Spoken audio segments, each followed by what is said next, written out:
नमस्ते। आप सब लोगों का एक बार फिर से स्वागत है। बहुत दिनों बाद में वीडियो बनाने का मन हुआ, लेकिन समझ नहीं आ रहा कि किस बारे में बनाऊं। या तो इतने सारे टॉपिक हैं कि अनलिमिटेड वीडियोस बन जाएं, या सब इतनी घुल मिल जाती हैं, हौच पौच हो जाती हैं बातें कि समझ में ही नहीं आता कि किस एक टॉपिक को पकड़ा जाए। रह रह करके कुछ चीज़ें दिमाग में आती हैं, तो आज मैं बात करूंगी शिक्षा के औचित्य पर। हम जो एक बात हमेशा कहते हैं कि पढ़ाई बहुत ज़रूरी है, शिक्षा से जागरूकता आती है, एजुकेशन इज द थर्ड आई, शिक्षा विहीन समाज पीछे रह जाता है।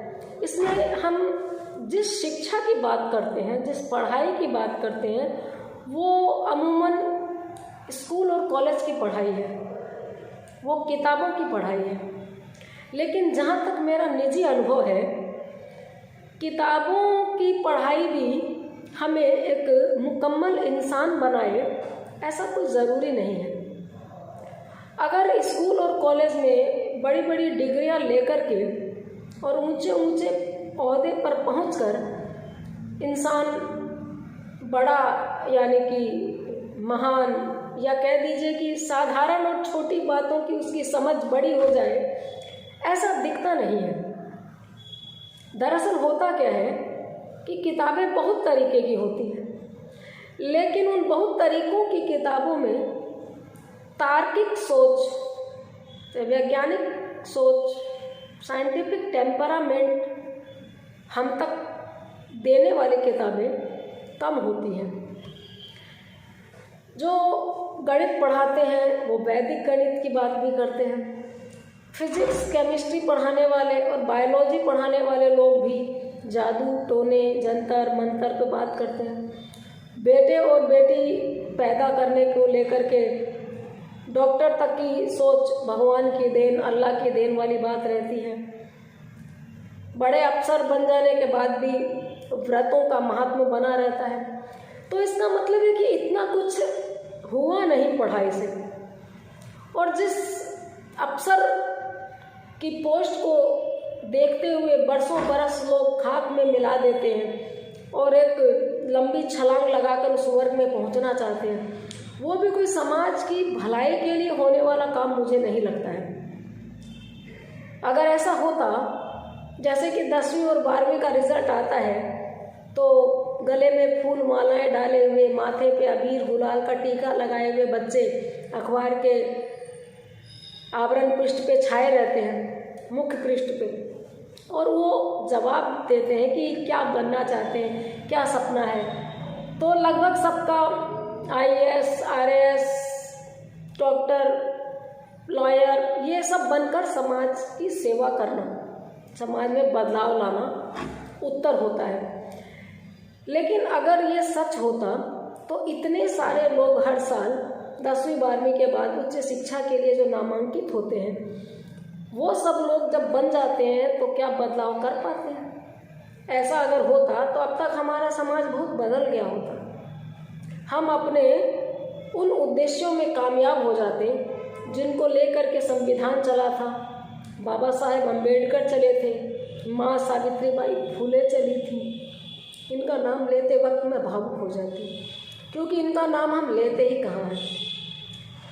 हम किताबी बातों में से थ्योरिटिकल ऐसी चीज़ें ले लेते हैं जो बहुत ज़हीन नागरिक हमको नहीं बनाती, रट्टू तोता बनाती है, किसी पद के लिए हमें योग्य बना देती है, क्वालिफाइड कर देती है। लेकिन जो चीज़ें हमको सबसे अधिक सीखनी चाहिए वो है एम्पैथी, समानुभूति और समानता, करुणा का भाव, अपनत्व का भाव, प्रेम का भाव हम कहाँ सीख पाते हैं? हम कहते हैं कि परिवार सबसे बड़ी पाठशाला है, तो हमारे परिवार हमें समानता तो बिल्कुल नहीं सिखाते। हिंदू घरों में, और हिंदुओं में भी सवर्णों में, दलितों को लेकर के छोटी जात तो वही सी है, कुछ भी हो जाए जात का असर नहीं जाता। बच्चे बचपन से सीखते चले जाते हैं, तो बड़े होकर के उनके अंदर जातिवाद जहर के रूप में वटवृक्ष बन जाता है। और जो दूसरी धर्म की हमारे यहाँ जनसंख्या है, वो महज जनसंख्या नहीं है, वो हमारे जैसे इंसान हैं। इसको लेकर भी हमारी सोच विकसित नहीं हो पाती। ना तो हम घर में ये सिखा पाते हैं कि सब बराबर है, सब समान है। संविधान में हम लोग नागरिक हैं, हिंदू मुस्लिम सिख ईसाई या स्त्री पुरुष नहीं है। लेकिन उसके बाहर आते ही हम छोटे छोटे खोल में सिमट जाते हैं। स्कूल और कॉलेज में भी सब अपनी अपनी जात का परचम लिए हुए चलते हैं। तो किताबें भी हमें ऐसी कम मिलती हैं जो हमें इंसान बनाए, और लोग भी हमें ऐसे कम मिलते हैं। जितनी भी चीज़ें हमारे सामने आती हैं उनमें से अधिकतर चीज़ें एक क्लास से दूसरी क्लास में जाने का माध्यम बन के रह जाती हैं। हम पिछली क्लास के सिलेबस को भूल जाते हैं, नई क्लास के सिलेबस को याद करते हैं और पेपर में लिख कर आ जाते हैं। खूब सारा पढ़ लो, थोड़ा सा याद रहता है, वो पेपर में पलट दो। लेकिन लड़कियां भी इंसान हैं, दलित लड़कियां भी इंसान हैं। आरक्षण आर्थिक पैकेज नहीं था, सवर्णों ने इसको भीख माना और इसी आर्थिक आरक्षण को उन्होंने भीख माना, लेकिन आर्थिक आरक्षण को उन्होंने लपक लिया। वो आरक्षण भीख था, ये आरक्षण प्रसाद है। ऐसी चीज़ें ना हमें किताबों में बहुत अधिक देखने को मिलती है और ना हमें हमारे टीचर्स से मिलती है। कहने का मतलब है कि जहाँ पर भी ये चीज़ें मिले, जिन लोगों से मिले, उन लोगों से बात करनी चाहिए, उन लोगों की बातों को ध्यान से सुनना चाहिए। और कोई किसी बहुत ऊंचे ओहदे पर है या कोई साइंटिस्ट भी अगर बकवास बात कर रहा है तो उसको इसलिए मान लेने चाहिए कि वो साइंटिस्ट है, ये कोई तर्क नहीं है, ये कुतर्क है। हमें पढ़ाई के साथ साथ अपनी आँखों को खोलकर वो सारी चीज़ें महसूस करनी चाहिए जो हमें बराबरी की बात दिखाए, जो लोग ऐसी बात करें। अंबेडकर को पढ़ना चाहिए, सावित्रीबाई फुले को पढ़ना चाहिए, और कुछ मुख्य जो कानून हैं, धाराएं हैं, आर्टिकल 15 है, इन सब के बारे में हमें जानना चाहिए। बहुत सारी चीज़ें मैं लेकर चलती हूँ क्लास में जो सिलेबस की है, वही एक लाइन आ जाती है और उसके बाद मैं कहने के लिए विषयांतर हो जाती हूँ, लेकिन वो मुझे ज़रूरी लगता है उस समय किताब की बात को छोड़कर आगे बढ़ते हुए चलना। जब मैं सिमोन द बोवा की बात करती हूँ या बेल हुक्स की बात करती हूँ तो बच्चों ने कभी नाम नहीं सुना होता है। अभी हम लोग सब प्रश्नों का जवाब कमोबेश गूगल से ढूंढ सकते हैं। तो मैं यही बात कहती हूँ उन लोगों को, आप लोगों को, कि ज़रूरी नहीं है कि हर सवाल का जवाब आपके माँ बाप दें, लेकिन सवाल आपके मन में आए तो आप अपने टीचर से पूछिए, और नहीं हो तो गूगल पे ढूंढिए। ढूंढना चाहेंगे तो कहीं ना कहीं से जवाब ज़रूर मिलेगा। मुझे ताज्जुब हुआ, मैंने एक पोस्ट LGBTQ पे लिखी थी तो मुझसे पढ़े लिखे साथी प्रोफेसर ने पूछ लिया कि LGBTQ क्या होता है।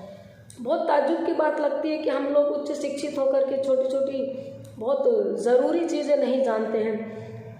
तो कहने का मतलब यही है कि सिर्फ फर्स्ट ईयर से सेकेंड ईयर या पहली क्लास से दूसरी क्लास में जाना या पढ़ाई करो की बात करना एक कायदे की बात है या सार्थक बात है, वो साक्षर होना है। हम क ख ग लिखना सीख जाते हैं, किताब पढ़ना सीख जाते हैं। साक्षरता बहुत ज़रूरी है, लेकिन साक्षरता के साथ साथ में अच्छी किताबें भी बहुत ज़रूरी है। क्योंकि देखिए, किताबें पढ़ना तो फिर उसमें वो किताबें भी आती हैं, बंच ऑफ थॉट्स जैसी ऐसी किताबें भी आती हैं जिसमें कास्टिज्म को बढ़ावा दिया गया हो या संप्रदाय का जहर घोला गया हो। तार्किक बातें करने के लिए हमें नरेंद्र दाभोलकर की किताबें पढ़नी चाहिए। नरेंद्र दाभोलकर ने अंधविश्वास निर्मूलन पर बहुत सारी अच्छी किताबें लिखी हैं। हमें दलित साहित्यकारों को पढ़ना चाहिए। ओम प्रकाश वाल्मीकि की आत्मकथा है जूठन, दया पवार की आत्मकथा है अछूत, भगवान दास की है मैं भंगी हूँ, ये सब मैंने पढ़ी है। एक मेरी किताब खो गई, बेबी काम्बले की लिखी हुई हमारा जीवन हमारा, महाराष्ट्र की वो लेखिका थी। मुझे आज भी अफसोस है वो किताब मुझे दोबारा नहीं मिली। मैंने सर्च भी की, मेरे वीडियो देखने वाले में अगर वो किताब कोई सर्च करके मुझे उपलब्ध करवा पाए तो मैं आभारी रहूँगी। बेबी काम्बले किताब है जीवन हमारा। लक्ष्मण माने की किताब है पराया। हम अपने घर के बाहर की दुनिया जानते ही नहीं हैं। जैसे कल बारिश थी तो मैं बहुत खुश थी कि अच्छा मौसम है, बढ़िया मौसम है, लेकिन उसी वक्त मुझे ध्यान आया कि क्या ये मौसम उनके लिए भी अच्छा है जिनकी छत टपकती है, जिनके यहाँ चूल्हे पे लकड़ी पर खाना बनता है और वो लकड़ियाँ भीग गई है, कैसे वो लोग सरवाइव करते होंगे। क्योंकि मैंने निजी जीवन में बहुत तरीके के ऐसे लोग देखे हैं और खुद भी ऐसी ज़िंदगी किसी टाइम में भुगती है। तो हम अपने दायरे से बाहर निकलकर सोचना सीखें। इनके लिए जो लोग हमें मिले, जैसी किताबें हमें मिले, जहाँ से भी मिले हमें पढ़ना चाहिए। साक्षर होना पढ़ना नहीं है। साक्षर होना पढ़ना होता तो इतने बड़े बड़े विद्वान उल जलूल बयान नहीं देते, समाज में असमानता की खाई नहीं फैली होती, इतनी असहिष्णुता नहीं होती। मैं दूसरी प्रकार की असहिष्णुता की बात कर रही हूँ। ऐसे तो एक हिस्से में एक तरह से मुझे भी असहिष्णु कह दिया जाता है। कोई पराया नहीं है, इस भाव को हम जहाँ से भी पकड़ पाएं, और दूसरे के अधिकारों की रक्षा करना भी हमारा कर्तव्य है। इस बात को जब हम समझ जाएं तो हम पढ़े लिखे होने की श्रेणी में आ सकते हैं। बाकी तो कबीर ने एक बात कही थी, पोथी पढ़ी पढ़ी जग मुआ, पंडित भया न कोय, ढाई आखर प्रेम का पढ़े सो पंडित होए। यानी कि पंडित का मतलब यहाँ पर आप विद्वान समझिए कि किताबें पढ़ पढ़ कर तो सदियों से लोग मरे जा रहे हैं, लेकिन कोई भी विद्वान नहीं बन पाया। असल में विद्वान वो है जो प्यार की भाषा समझता है, और प्यार सिर्फ ये जिसको हमें फिल्मों में दिखाया जाता है, समाज में हम जिसको प्रेम समझते उसकी बात नहीं कर रही। जो चौहद्दियाँ नहीं माने, जो सीमाएं नहीं माने, जो जातियाँ नहीं माने, जो जेंडर नहीं माने, जो सब में मैं देखे, जिसके अंदर एम्पैथी रगों में रक्त की तरह बहती हो, प्यार उस चीज़ का नाम है। और ये बिना किताब पढ़े भी आ सकते हैं, ये किताबें पढ़ने के बाद नहीं भी आ सकता है। तो कोशिश करनी चाहिए कि हमारे अंदर सबके लिए प्रेम हो, नफरत किसी के लिए नहीं हो, और गलत लोगों के खिलाफ बोलने की हमें शक्ति हो, प्रतिरोध की आवाज़ भी हमें सीखने को मिले। ऐसे लोगों से, ऐसी किताबों से दो चार होते रहना चाहिए। मुझे नहीं पता मैंने क्या बोलना था, मैं क्या बोल गई, लेकिन कुल मिलाकर आज मैं खुश हूँ कि बहुत दिनों बाद में एक बात आप तक पहुँचा पाई। उम्मीद करती हूँ आप लोगों को अच्छी लगी होगी। अपना ख्याल रखिएगा।